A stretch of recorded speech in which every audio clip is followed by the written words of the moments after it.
बघा प्रश्न, 2007चा स्वातंत्र्य दिन बुधवारी आल्यास या महिन्यात येणारा वार 5 वेळा आला नसेल, पेचात टाकणारा प्रश्न आहे हा. बघा 2007चा स्वातंत्र्य दिन म्हणजे 15 तारखेला बुधवार असेल, तर येणारा वार हा 5 वेळा आला नसेल विचारला, आला असेल विचारलेला नाही. कारण आपल्याला 1, 2, 3 या तारखांना जे वार येतात ते 5 वेळा येतात. 1, 2, 3 या तारखेला येणारे हे 5 वेळा येतात. मग 2ला बुधवार, नंतर 2ला गुरुवार असणार आहे, 3ला शुक्रवार असणार आहे. ह्यामध्ये आपल्याला पर्याय दिला आहे, म्हणजे बुधवार पण दिला आहे, शुक्रवार पण दिला आहे आणि गुरुवार पण दिला आहे. म्हणजे पर्याय क्रमांक आपला काय येणार आहे, उत्तर 1 येणार आहे. पर्याय क्रमांक 1 हे उत्तर येणार आहे.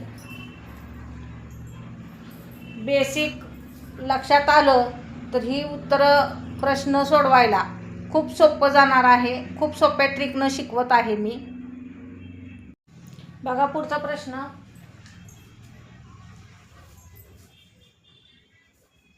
5 फेब्रुवारी 2004ला गुरुवार होता, तर त्या महिन्यात शेवटचा वार कोणता असेल? आता फेब्रुवारी 2004 हे काय लीप वर्ष आहे. मग 5 फेब्रुवारीला येणारा वार हा काय असणार आहे? 4 वेळा असणार आहे. 5, 12, 19 आणि 26. 26 आणि 3 किती झाले? 29. म्हणजे 3 दिवसानं पुढं जाणार आहे.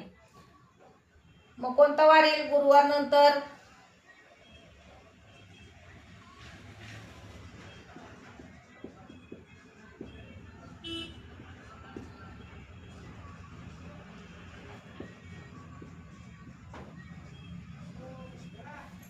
कोणता वार येईल 3 दिवसांनी पुढे?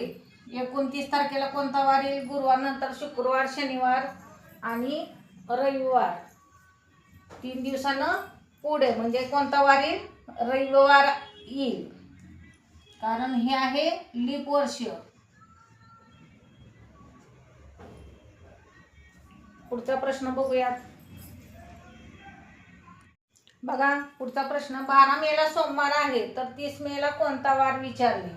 आता आपल्याला इथं काय करावं लागणार आहे? 30 वजा, एकदम सोप्या ट्रिकनं सांगते मी. 30 वजा 12 किती झाले? 18 राहिले. 30 मधून 12 गेले, 18 राहिले. 18 भागिले 7 करायचं. 18 भागिले 7, 7 दुने 14. 14 आणि 4 किती राहिले? बाकी 4 दिवसानं पुढे. आता सोमवार नंतर 4 दिवसानं पुढं कोणता वार येईल? 12 मेला रोजी सोमवार असेल, तर 4 दिवसानं पुढं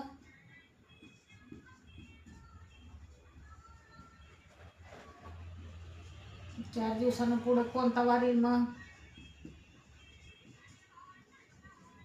सोमवार नंतर 4 दिवस मोजायचं.